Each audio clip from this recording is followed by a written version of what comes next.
బంగారం ధరలు 1,00,000 దాటాక కూడా ఇంకా బాగా పెరుగుతున్నాయి. ఇందుకు అనేక కారణాలలో ముఖ్యమైనది ప్రపంచవ్యాప్తంగా సెంట్రల్ బ్యాంక్స్ అంటే మన రిజర్వ్ బ్యాంక్ ఆఫ్ ఇండియా లాంటి బ్యాంకులు పెద్ద ఎత్తున బంగారం కొంటున్నాయి. ఇంట్రెస్టింగ్ ఏంటంటే మన ఆర్బీఐ కూడా భారీ ఎత్తున బంగారం కొంటుంది. మీకు ఫారిన్ ఎక్స్చేంజ్ రిజర్వ్స్ ఇండియాలో చూస్తే 694 బిలియన్ అంటే 694 బిలియన్ అంటే 1 బిలియన్ 100 కోట్లు అంటే 69,400 కోట్ల డాలర్ల ఫారిన్ ఎక్స్చేంజ్ మన దగ్గర ఉంది. డాలర్ల విలువ గల, అన్ని డాలర్లు ఉండవు, అందులో డాలర్ల విలువ గల ప్రపంచంలోనే 4th largest foreign exchange reserves ఇండియాకు ఉన్నాయి. అత్యధిక విదేశీ మారక ద్రవ్య నిల్వలున్న దేశం భారతదేశం, 4th కంట్రీ. మీకు గుర్తుండే ఉంటుంది 1991లో ఫారిన్ ఎక్స్చేంజ్ రిజర్వ్స్ పూర్తిగా పడిపోవడం వల్ల భారతదేశం మన బ్యాంక్ ఆఫ్ ఇంగ్లాండ్కు మన బంగారాన్ని తాకట్టు కూడా పెట్టాం. సో ఆ స్థాయిలో ఉండే అప్పుడు మనకు 15 రోజుల పాటు ఇంపోర్ట్ బిల్ కూడా కట్టుకునే డాలర్లు లేకుండే. అప్పుడు లిబరలైజేషన్ స్టార్ట్ అయింది. ఇప్పుడు వాస్తవంగా 10 to 12 మంత్స్ ఇంపోర్ట్ బిల్లును కూడా చెల్లించగలిగే రిజర్వ్స్ ఉన్నాయి. అంటే మనము ఇప్పుడు ఈ రోజు నుంచి $1 కూడా భారతదేశం సంపాదించకపోయినా ఉన్న డాలర్లతో 10 to 12 మంత్స్ వరకు మనం దిగుమతులు చేసుకోవచ్చు. సో ఇది మనకున్న కంఫర్టబుల్ ఫారిన్ ఎక్స్చేంజ్ పొజిషన్.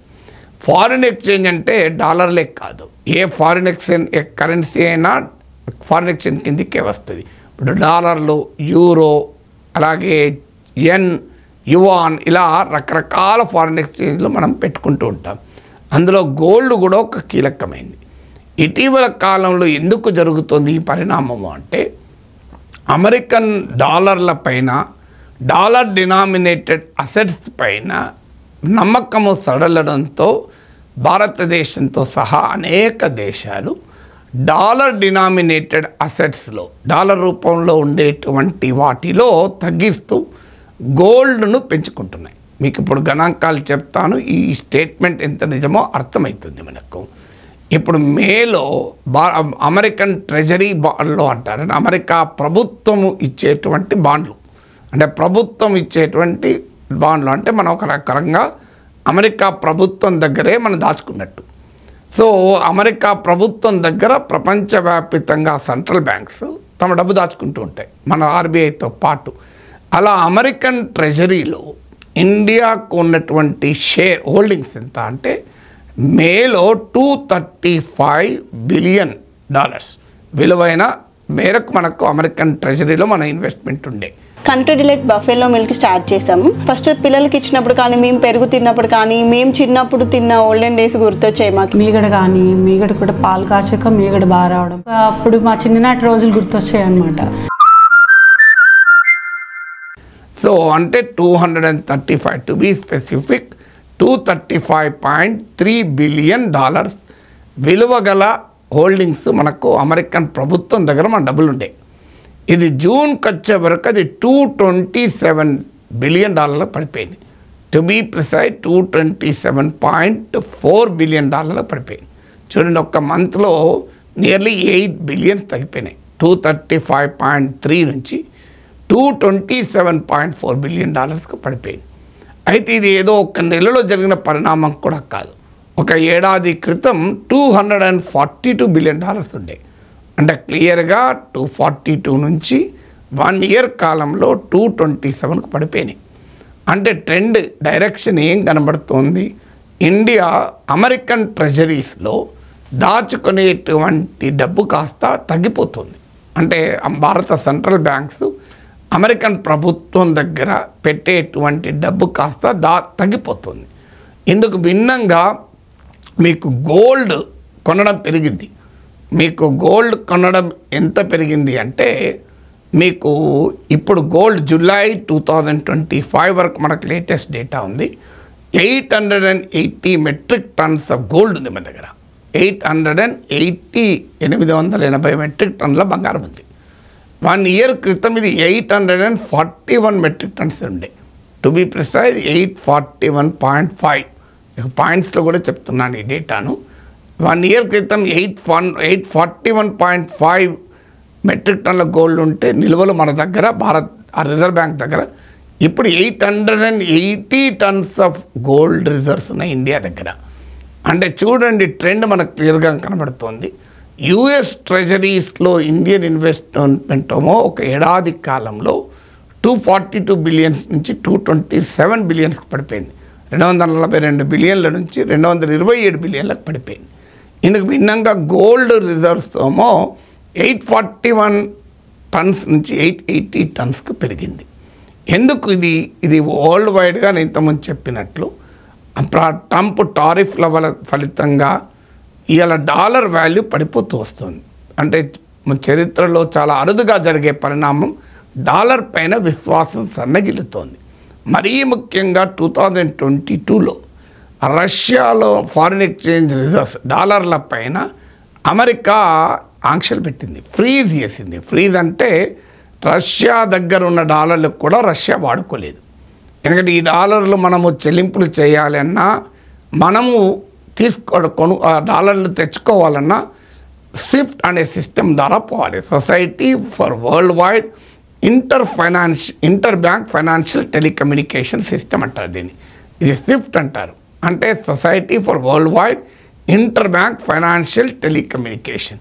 ఈ స్విఫ్ట్ వ్యవస్థ ద్వారా మాత్రమే డాలర్ల క్రయ విక్రయాలు జరుగుతాయి. సో ఇది జరగాలి అంటే అమెరికా డామినేషన్ ఉంటే స్విఫ్ట్ పైన. అందుకే రష్యా దగ్గర డాలర్లు ఉన్నా అమెరికా ఫ్రీజ్ చేస్తే ఆ డాలర్లను రష్యా వాడలేకపోయింది. అయితే మరి రష్యా ఎలా బతికింది అంటే ఇది జరుగుతుందని పుటిన్కు ముందే తెలుసు కనుక 2014లో క్రిమియాను రష్యా ఆక్రమించింది. 2022లో ఉక్రెయిన్పై వార్ మొదలుపెట్టింది. ఈ 8 ఏళ్ళ పీరియడ్ ఉంది గ్యాప్లో.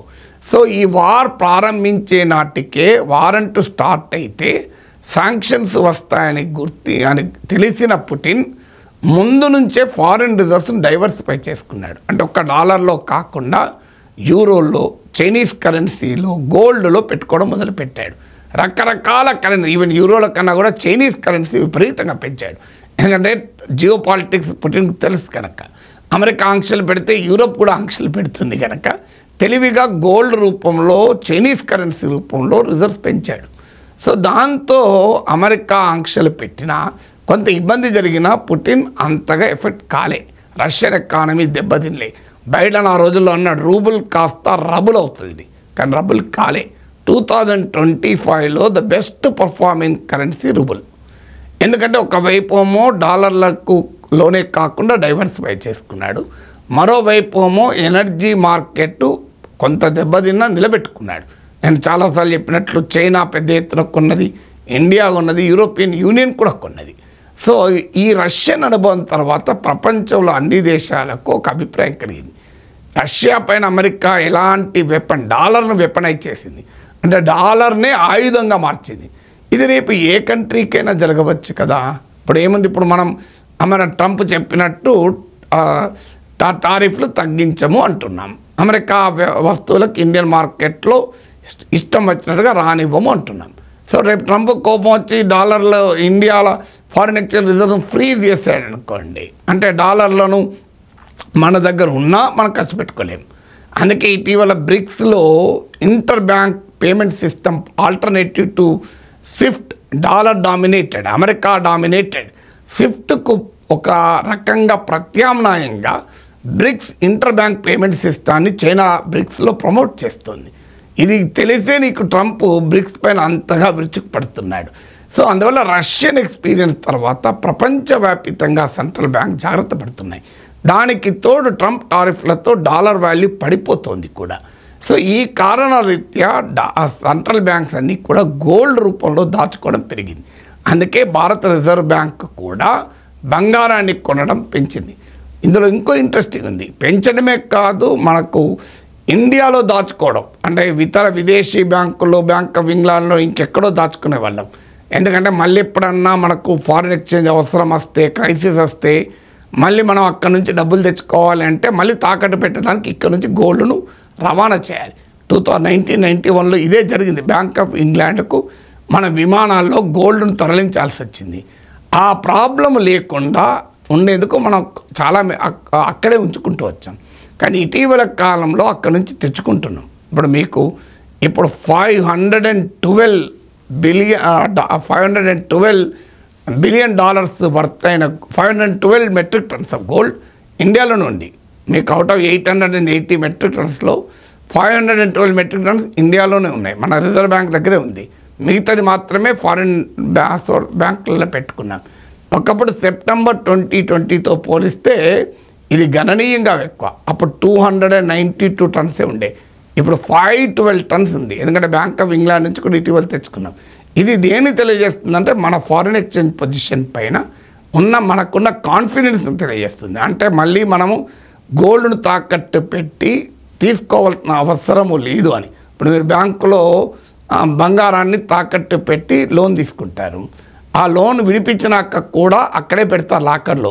మళ్ళీ ఇంటికి తీసుకొచ్చేందుకు, మళ్ళీ పట్టుకపోవడం ఎందుకు, మళ్ళీ ఎప్పుడైనా అవసరమైతే లోన్ తీసుకోవచ్చు కదా, లాకర్ నుంచి తీసి బ్యాంక్కి ఇస్తే అయిపోతుంది. ఆ పర్సనల్ లాకర్ నుంచి బ్యాంక్ లాకర్కి మారుతుంది అని అక్కడే ఉంచినట్లు.